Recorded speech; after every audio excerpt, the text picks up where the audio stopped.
गिरना चाहिए ना। चलो चलो चलो काम कर रही मुझे। अच्छा आमी आमी बैठ आप खेलो इधर। सुनो बेटा उसका नाम क्या है? मरियम। मरियम अय्यम।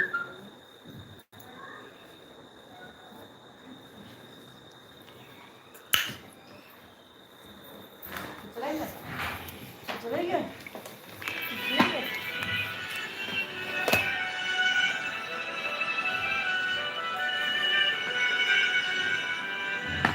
ठीक है ये बंद करके रख क्यों नहीं देती है तू? आपका बाहर से खुशबू आ रहा है क्या? कैसा आ रहा है? ऐसा खुशबू आ रहा है एकदम। अच्छा आ रहा है? हाँ। कौन सा है? कौन सा शैम्पू है? वही है केमिकल बेस्ड। ऐसा नहीं आ रहा वो उसका आ रहा है सब किसका? इसके धूप का अगरबत्ती का सच में वही आ रहा है अच्छा बाहर में किया हुआ हाय रोजी, रोजी कोंड्राम हाय। ठीक है इसका ढक्कन खोलना मजाल कहाँ जा रहे हो? इसका ढक्कन देना पहले एक बार इधर हाय तो करो। ओ मैडम जी, मैं हाइड कर दूँ इधर हाय करो। अच्छा बाल दिखा रहा है एकदम, बाल एकदम दुर्गा माँ की तरह है। अरे जो संतोषी माता है ना, ये दुर्गा माँ, उसकी तरह एकदम बढ़िया बढ़िया बाल है। मस्त लग रहा है एकदम। अभी शैम्पू से नहा के है ना, इसीलिए अच्छा लग रहा है ना। रोशनी सिंह हाय, हाय रोशनी सिंह सिस्टर हाय। रोजी कोंड्राम कना कनानो दारबी। रोशनी सिंह ना लाइक टोकर बनी, थैंक यू सो मच रोजी रोशनी थागेचरी गिल भी लग भी भक्ता।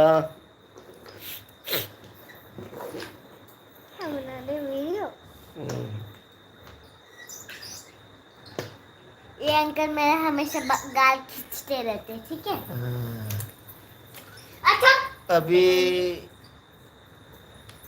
एक इमानबगी रूमदा लईबा, ये इमानबगी रूमदा रोजी। मम्मी देखो ना कुछ खा जाएगा। ये रख दे, हटा उसको। ये किसने था एक पैकेट में था, आंटी ने मुझको दिया है। नन्नर तो क्या करेगी क्या कुछ 짝 짝 통나라보 산다 풍겠다게 풍터룩 달아 짝 통나라보 रोजी रोशनी। हाँ? मैं सब खोल दिया। हाँ तो उसमें बैग में डाल दो मिलेगा नहीं ना ये हमारा दिया है। और हमारा कहाँ ऐसा पहनता है something went wrong dragon क्या यार। रोशनी सिंह नुंगारीबदा नुंगारी रोशनी सिंह नुंगारी सिस्टर रोजी कंद्राउन फोंद्री संध्या तारो अच्छा।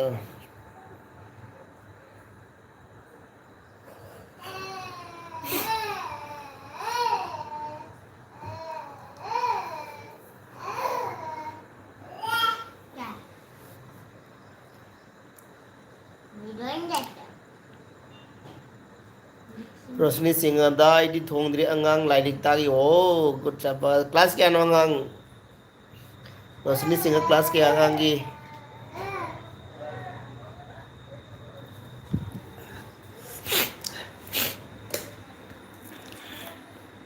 उनको नंबर सिस्टर कब जाएंगे?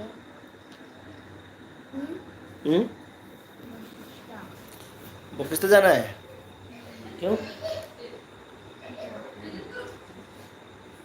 रोजी कंद्राम लोग कटे अंगांग में हमने किन्होंने एको इमारत बसेंगी एको इमारत हेलो रोशनी रोशनी दा हाई तोड़े रोजीना हेलो रोशनी तोड़े कसा मिटे ब्रो थैंक यू एल भी लग भी दमकता कसा ब्रो एंड ट्विंकल अजय देवगन कसा मिटे युमद्रो नते भाई नते ब्रो जी जुम चौधरी ने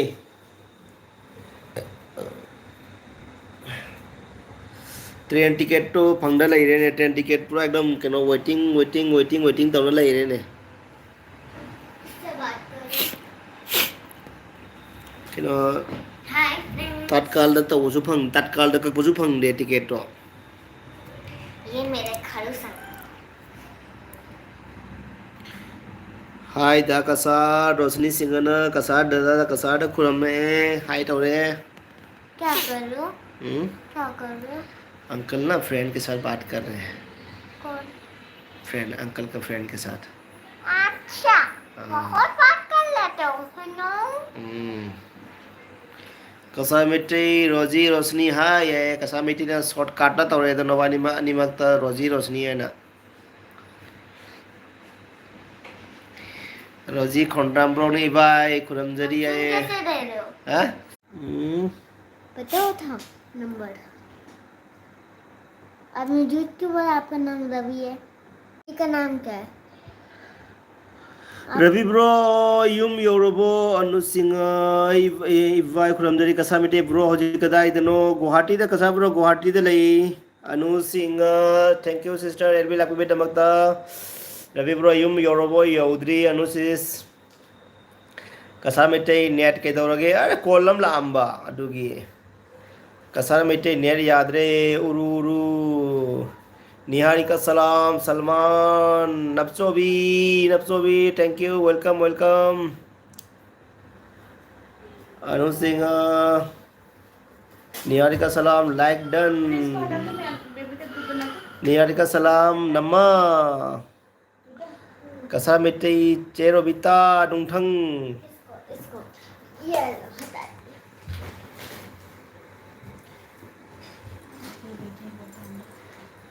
ले ले ले ले ले ले ले काय दिनो होजिक ब्रो गुवाहाटी दा अनुशिष्ट गुवाहाटी दा निहारिका सलाम कसर बॉक्सिंग की ग्रुप पिरे बॉक्सिंग नमाय दा खुदुम सुजले दो कसर मिटै खुंगु पिरे दो दुर्गा पूजा की तोंग बगी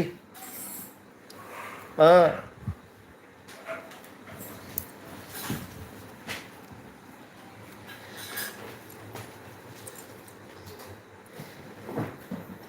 अनु सिंह नंग कईगी लाइबा निहारिका नंग कईगी लाइबा निहारिका अनु सिंह लाइबा आप बात कैसे कर रहे हो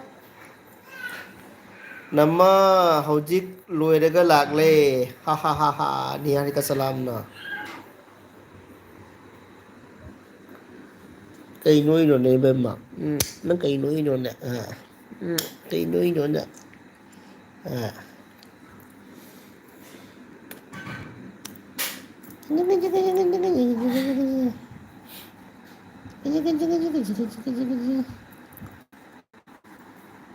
Munu ni kau sete. Ni ne me anu nangi munu ni abko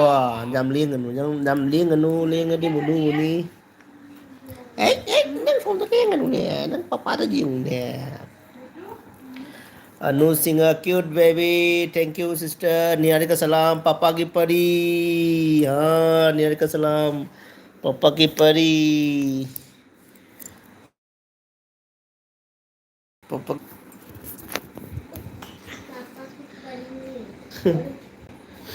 pagi pari hai anu रोशनी सिंह ने hai anu आए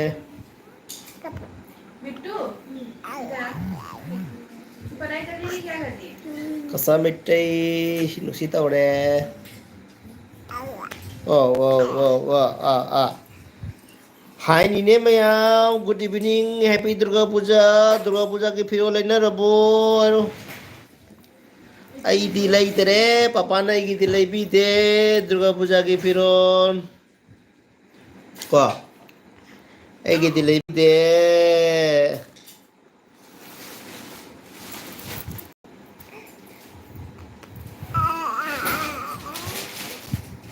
अनु सिंह ने यावनी हाय बनी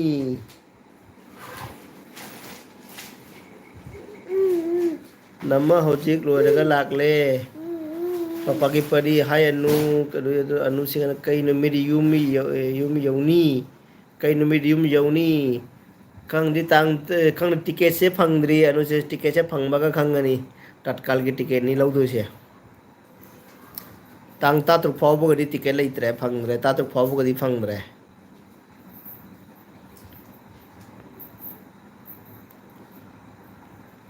ꯌꯧꯅꯤ ꯍꯥꯏꯕꯅꯤ ꯑꯣꯀꯦ ꯀꯁꯥꯔ ꯃꯩꯇꯩ ꯃꯈꯨꯠ ꯆꯨꯞꯄꯤꯅꯦ ꯃꯈꯨꯠ ꯆꯨꯞꯄꯤ ꯃꯈꯨꯠ ꯌꯥꯝ ꯆꯨꯞꯄꯤ ꯃꯥꯅ ꯁꯪꯒꯣꯝ ꯊꯛꯄ ꯂꯣꯏꯕꯒꯁꯨ ꯃꯈꯨꯠ ꯆꯨꯞꯄꯤ ꯁꯪꯒꯣꯝ ꯊꯛꯄ ꯂꯣꯏꯕꯒꯅꯦ ꯃꯈꯨꯠꯁꯦ ꯆꯨꯞꯄꯒꯅꯦ ꯑꯃꯨꯛ ꯁꯪꯒꯣꯝꯗꯨ ꯑꯃꯨꯛ ꯑꯣꯠꯊꯣꯛꯇꯣꯏꯕ ꯃꯥ ꯇꯧꯔꯤꯁꯦ ꯑꯣ ꯇꯧꯅ ꯑꯅꯨ ꯁꯤꯡ ꯍꯦꯜꯂꯣ ꯔꯣꯁꯅꯤ ꯍꯥꯏ ꯇꯧꯔꯦ ꯑꯅꯨ ꯁꯤꯡꯍꯅ Niharika Salam Salman spider man spider dress लेद्री हेंग आल सिलचर लेदनी कनोदे लेदनी सिलचर लेदनी कसा मिटे सुपर थाद्रो सुपर थाबदो अंगांग दो नुंगाइरोदबा दुगी अंगांग दो जावगना सुपर चबदो नुंगाइरोदबा अंगांग मठी मयुंग भाजन गोचन तरोगा सेंदोको दो नुंगाइरोना दुगी सुपर चनिंगदबा इना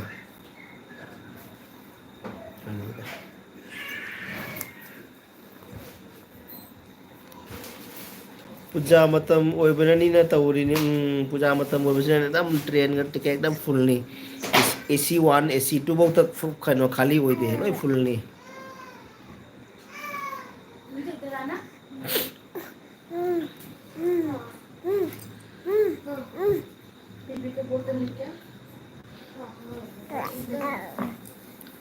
तुझको ना देखूं तो जी घबराता है देख के तुझको दिल को मेरा चैन आता है तुझको ना देखो तो जी घबराता है देख के तुझको दिल को मेरा चैन आता है तू मेरी एलिसिया हो तू मेरी बेटी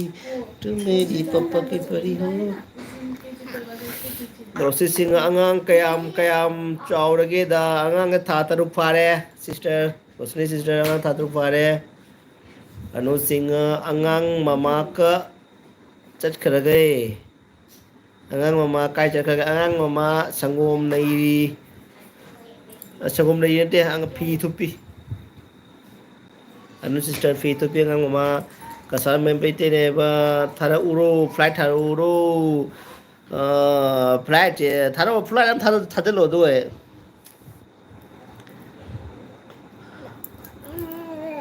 फ्लाइट लाको अदुसु नगी पोसे जामिने की लागेज म्याम से कोक साइने बो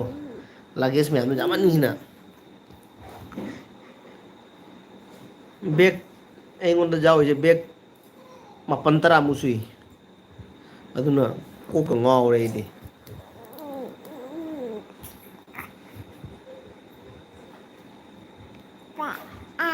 सॉरी कयाम दो अनीरक ई खरे सो खरे कैसे काय देदा कसा मिटे मतम हाइसे चटखीब खंगौदे को अंगांग तसु 6 month फारे अदुनी मतम माय चटखीब खंगौदे कसा मिटे ब्रो अनुसिंगा कपते सुम तौरिसे याम याम नुसिए कपते मासे कपकंदे मादी चकला मगा तनी कपी तुमनिंगा चकला मगा त कपी अतै दी कपते थैंक यू नुसिबगी दमकता अनुसिस कसा मिटे कार ओइना थारक लगे ब्रो कार चटपदी जाय को कार लुपा लिसिंग ड्रम लुत्रा मरी मोय गुवाहाटी टू सिलचर की केनो सिदी कार सिदी फजन तांगे अदुनी मोबाइल में लेबे फंगी ने गुवाहाटी टू सिलचर लेबे गाड़ी भरा दो मोबाइल में लेबे फंगे केनो मोबाइल में लेके सिम आपसे लगा ने लिसिंग तरा भी मोबाइल में लेगा ने लुपा लिसिंग तरा मोबाइल लेरनी लिसिंग अहू ममना ट्रेन टिकेट का निको अदुगा सिम आपसे लनी अदुगा एलबी था गने टाइम था थमगे वाचिंग टाइम का बगी होटल दरो जी कसा मिटे कार अनु सिंह कसा होटल दरो नते जुमदा गुवाहाटी दने अखोय नुपी की मयुमदा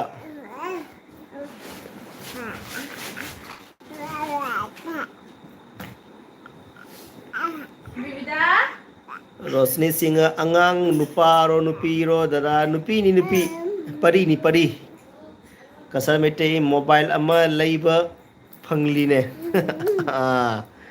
अनु सिंह नजीमा इमा पाइखरबो नजीमा इमा पाइखरबो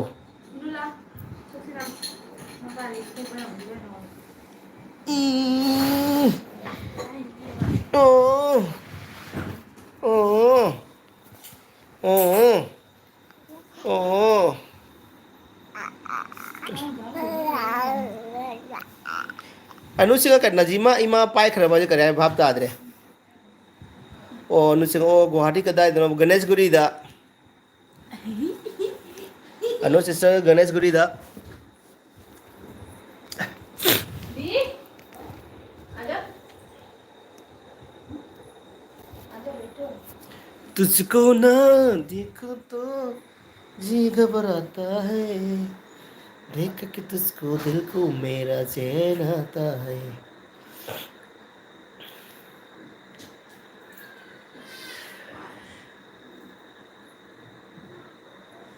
अनु सिस्टर का इधर ले गए जी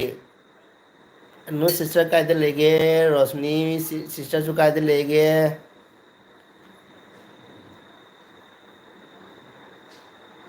कसा मेटे जो खंगे का इधर ले है बा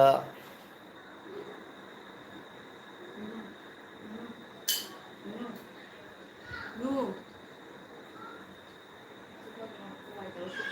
हाँ 이 좀 괜찮아 아직 더 되게 싫어 चट खरबो हंगिनी निहारिका दो अच्छा निहारिका दो मा जाम जांग जांग मांग मुनी मारी 되게 올라가 जाम जांग जांग मांग मुनी निहारिका दो aku tapi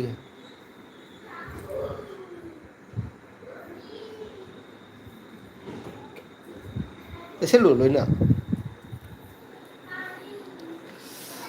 कसामेटे आईडी लई है ब्रो हाँ खंगी खंगी ते लोई लई निहारिका दिमाग रे दा आईडी लई है ब्रो रोशनी सिंगना दा आईडी सिलचर गिनी सिलचर दे लई ओके ओके या सिलचर दी पूजा नुआई दो दी अंदर ये तो सही दोनों थाओ 흘리면 그러니까 이거 कमेंट हटोक लम्मे कमेंट हटोक लम्मी नो कसा मिटे मंथली इनकम 25% चटखरनी पैसा पामुई ने 13,000 अच्छा अच्छा कसा वाले मंथली इनकम 25 चटखरनी पैसा पामुई ने 13,000 अच्छा अनु सिंह चटखरबो हंगिनी ने अधिका कसा मिटे ने पैसा तन बदी वाई अच्छा कसा मिटे पैसा तान बदी वाई लोई बदी खंगौ देखो ब्रो मनी मनी चुम्मी चुम्मी अनु सिंह जुरा हाथ लई अच्छा अच्छा आप जुरा हाथ लई अनु सिस्टर ना के कसा मिटे नाइबा आईडी लई है ब्रो के रोशनी सिंह दा आईडी सिलचर गिनी सिलचर लई ओके रोशनी सिस्टर कसा मिटे कमेंट थादो लम्मे पाक रे को कसा मिटे ब्रो लोई पनो पा ना तो पनो पाक रे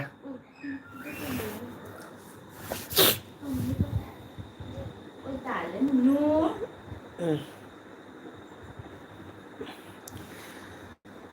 ऐसु पुंखाई तंग थादबा मिनिट कुन्नी फारे मिनिट तरा गवाले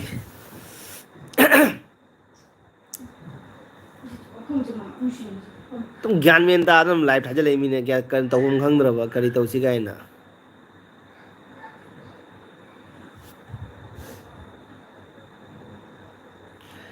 तुझको ना देखो तो आईडी फुल एलबी जाऊ दोइनी ओके कसा मेटे थैंक यू अनु सिंह पूजारी सिलचर नुंगाई बनी आईडी पूजारी सिलचर अमु जाउद्रे बको सिलचर की पूजा से अमुक फगो जाउद्रे अंगांग ओरे के सो अमु जाउद्रे सिलचर दे पूजा आईडी अंगांग देगी लखीपुर पूजा तने जाउ लाइ से ओनली लखीपुर पूजा आईडी लखीपुर जाम पम दे लखीपुर की पूजा से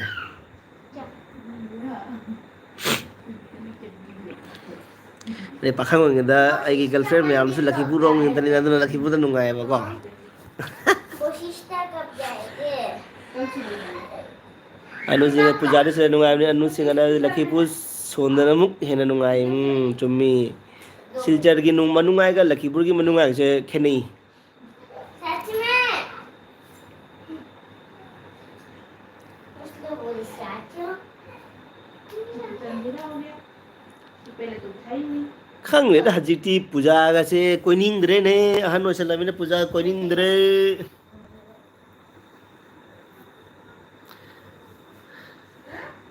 Kasamete bro yum jorokpaga call toro chak chara ama chaminasi hauba hautaba yaiko hoi hoi chaminasi bro chamin chak chara am chaminasi si order roge call rokani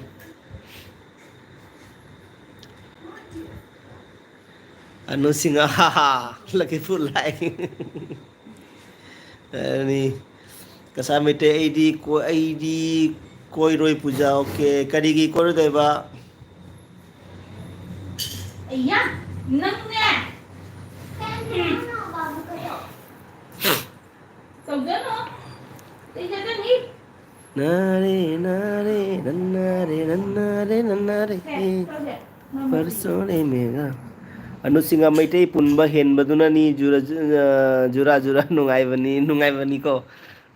nungai ba mani ai ba mani hat no sunoe aduni yam nungai jura koi ra phajana koi re he Lakhimpur ki jura ji phajana koi re he oyo zero pai na la bor numitna amma lai thaba numitna amma tongan na up down to chakhi bada atopa ma halak bada topa ama mu ugida ma ugida mu lot mu chatta man chon thaido chatpa ga do as ningjanga ga khaluro ga dinok ningi ko pakhang ngore nge tarok punsi do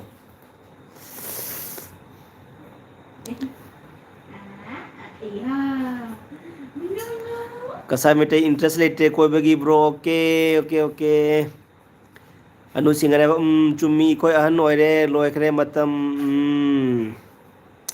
chummi anu sis kasai mete nungai bani ko ningsing laaga Lakhipur puja as Lakhipur puja side ba heng hanu phas ningsang ani e jum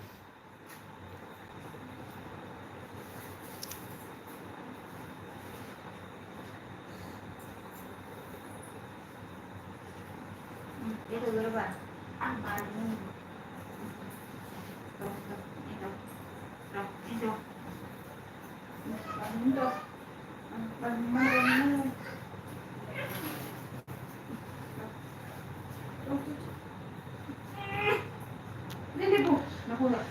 kasamete phammaga mitau yeng mana khunungai amani adusu nungai haji aduna mo haji nungai dini matam nuga di ko phammaga jeng nungai te chatli ngai koi di ngai nungai ba adu haji na phammaga jeng ninge phammaga mu jeng ninga jeng ani haji na mu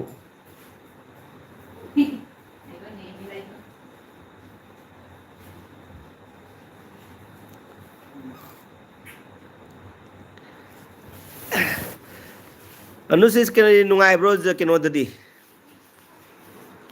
Jorhat lom dari nungai bro anu sis jorhat lom dari nungai bro puja chatta ba chahi trawa fare okay chahi trawa ai se moi chapma nei ne aina service to bai chahi masinga chapma na chahi trawa ai se ai chu 2009 dagi Durga puja ga se jam jau phang dre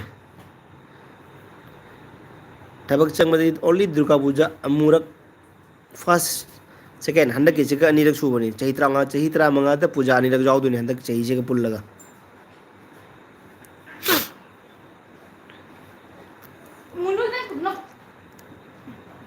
nang ibo nang nim himine mo ne bo nang ida da ka jara dinda didi ka jara ko bilat di ko ID YouTube to pasu jai YouTube tha ko matam jau re YouTube pai ra roi khang de jo hai ba ding am de pai do ra hai ba do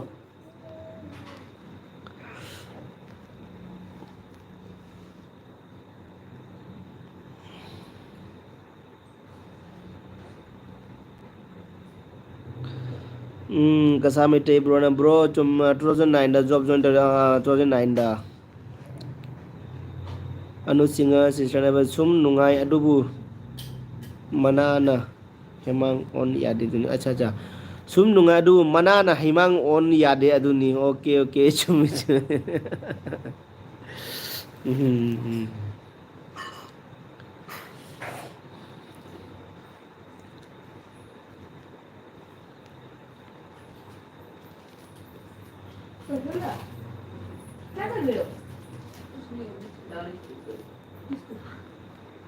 आते रोती हो बीबी तो नहीं रोती है उतनी के समय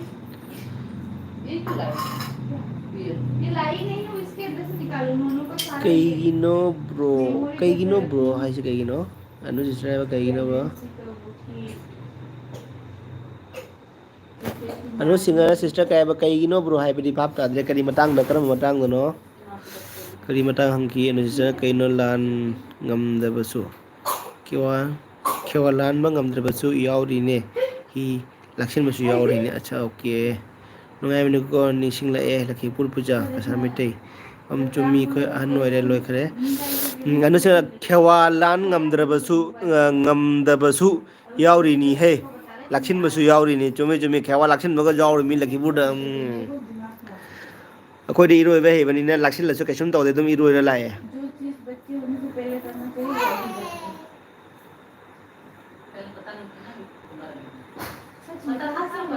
भी करते हैं। kaigino bro anu se kaigino bro ai se bap ta de sister han bada family amuk pudoi ro okay han bada di pura ro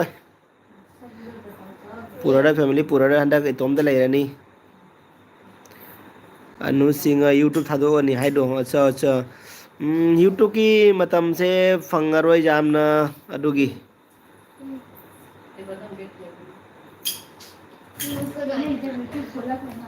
youtube ke matam youtube to time matam piba ngamde adugi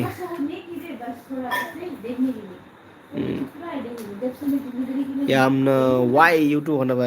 video edit tawwa khotpa jamna why ni ngamde aduna video edit tawba fajan tawba ngamde ba adi dum jang tawba video hapaga loire hebi wakal ne adum aduna video edit tawba ngamde fajana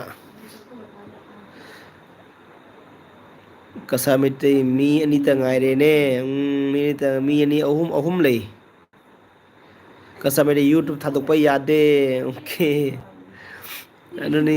kan akhoi nupi di ma de kino youtube to haite humra ma youtube ma I video upload to ba khopar thamlin lei kai nga adu mo ma di nu janu onjan bangam de haiso higande ma adu muruga social media je ma ka changan de ba akhoi nupi je adu na ma haite aina ta loi tawini ne ba kasamite aseng bani youtube paibadagi job tawbana fai aseng bani paibadagi job tawbana fai engani chumi bro anu singa piru bani na sum tawba fai pairu bani na sum tawba fai okay lumba mi leiram gani anu singa lumba mi leiram gani kang ne leiram gani ai lei hai Rosni Singh ai lei hai okay thank you Rosni sister lagi beta mar thank you khangde anu se file rubina account mi dum lai ni ko video di hapadi ngam madra ngamoidra di haibadi ngamdre cooking gi video de hapa se ngamone be thajadre atoba video de hapa ngamajo cooking gi video hapa ngone be thajadre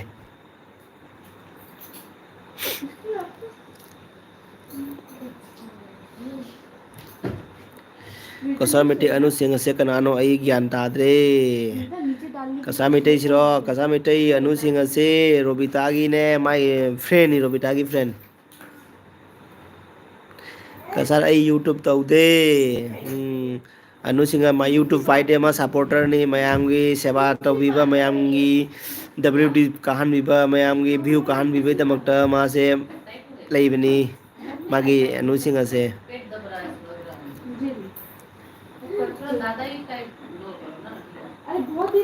kasamite anu kesam lo anu kesam tongali kasam anu kesam tongali ma anu te anu singa blog oina tawro bro adoni blog sisu kang doni blog oina khoi nu pi dei na mi nang blog oina tawro aina nang blog se ma dam num hapo aina anu singa nate kasar Rosni singa da kasar ai lumde ko phone leiri ni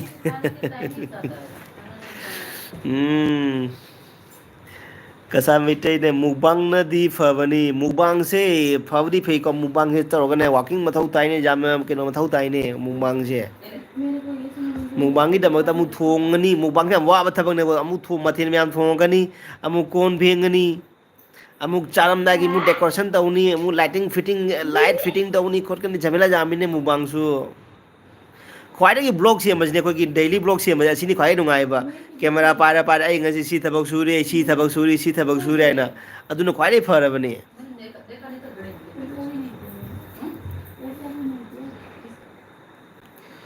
Roshni रोबितागी mama मनमनी money money रोबितागी मनमनी कसा मिटे मुंगबांगना दी फबनी अनुसिंह रोबितागी मनमनी कसा मिटे रोशनी रोक्सले अनुसिंह रोशनी कसा मिटे ना आई 70 kg जौखरे अदुनी मुंगबांग से मी यामना नोहेली अदुना आई बहुत मुंगबांग तो बंगम देवा देखो Oh sorry, दा कसर दा नते अनुदनी ओके ओके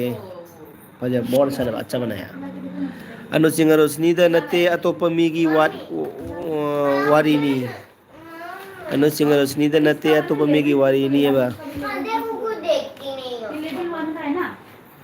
अभी ये खत्म होगा तो लेवल 2 वाला अभी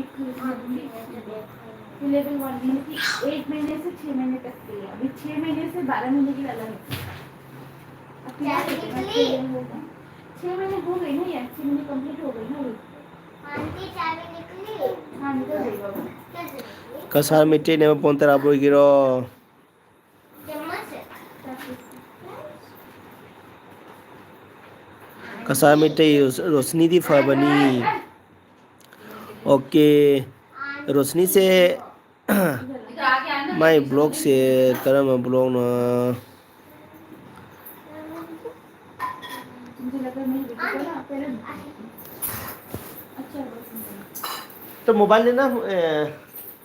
थोड़ा आंटी का मोबाइल लेना तो ले आना कहाँ है उधर रखा होगा ले लिया कसर मिट्टी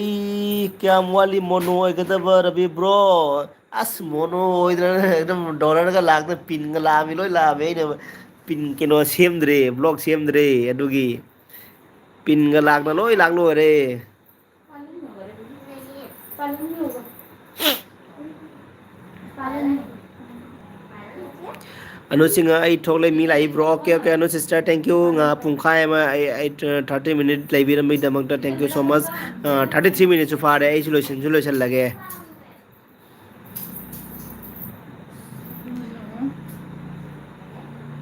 8 thokri karigino 8 thokri karigino ra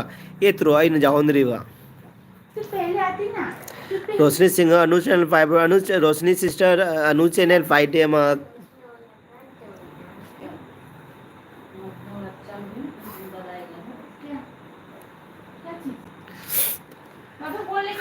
कसा मिटे ब्रो ट्विंकल अजय देवगन अनु सिस्टर कसा रोशनी सिस्टर जाहोन द भैया ब्रो कसा मिटे जाए वो नीचे बिछाने वाला लेके आना इसके बिछा